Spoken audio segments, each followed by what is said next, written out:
Nathalie Collin, coach de vie pour l'émission Oxygène sur Bordeaux FM.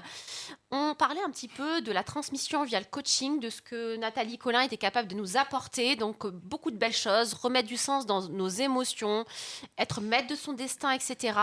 Est-ce que tu peux justement nous parler un peu plus de communication non violente ? Tu en as un petit peu parlé.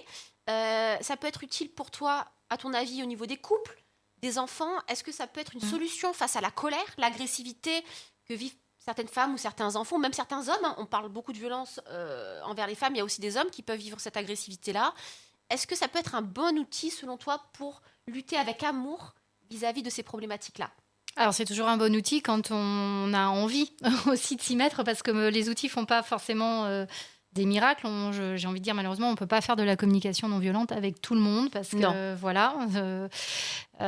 Et donc, il faut vraiment être déjà dans cette prédisposition-là aussi. Donc, ça part, ce qu'on disait tout à l'heure, ce que tu disais, c'est un peu déjà l'engagement de la personne à vouloir améliorer son mode de communication et d'aller voir qu'est-ce qui se passe chez elle, pourquoi elle communique comme ça, pourquoi elle a de la colère.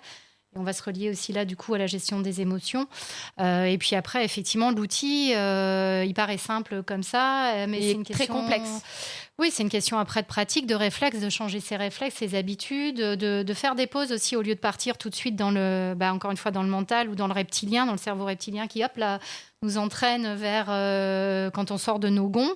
Alors parfois on y arrive, parfois on n'y arrive pas. Et encore une fois, je reviens à l'auto-empathie. Quand on n'y arrive pas, ce n'est pas se le reprocher, c'est juste s'observer. En fait, voilà, c'est observer que j'ai fait ce que j'ai pu, et c'est se pardonner aussi. Hein, c'est un peu la méthode Ho'oponopono. Oui. C'est voilà, je fais ce que je peux et faire de son mieux, en fait. Comme ça, on peut pas s'en vouloir. Voilà, de faire de son mieux. Et quand on se prend les pieds dans le tapis, parce que bien sûr, ça m'arrive encore. Voilà, c'est juste regarder qu'est-ce qui se passe en fait, à quoi ça me renvoie, quoi. Et c'est ce travail-là qui est long et cette mise en place de d'autres réflexes qui sont bien implantés dans notre petit cerveau. Voilà, qu'il est intéressant il est intéressant de mettre la lumière dessus. Encore une fois, c'est de mettre de la lumière. Parce que nos mots, en fait, notre langage, donc en PNL, on parle de ça, de notre carte du monde. Notre langage reflète notre vie, notre expérience, nos émotions, ce que nous avons vécu, etc. Nos chocs émotionnels, ce qui a aussi. pu nous faire les blessures qu'on a pu avoir et qui font qu'on va réagir difficilement à certains mots qui, pour certains, ça ne va rien faire et que certains, ça va les blesser, ça va faire écho à quelque chose du passé. Oui, voilà, par exemple. Et puis même dans notre quotidien, je prends un exemple tout simple. Vous dites à votre enfant d'aller ranger sa chambre. Le verbe ranger n'aura pas la même signification pour vous que pour lui. Il y a fort à parier.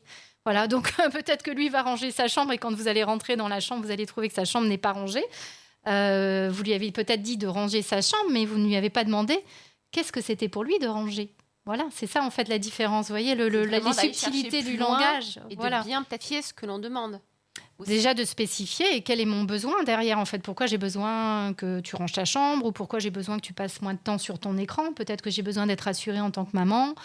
Que effectivement les écrans ne vont pas te couper du lien social par exemple. Donc c'est aussi au lieu de dire stop avec les écrans, j'ai besoin peut-être de comprendre aussi ce qui te passionne là-dedans, pourquoi tu es aussi absorbé par ça.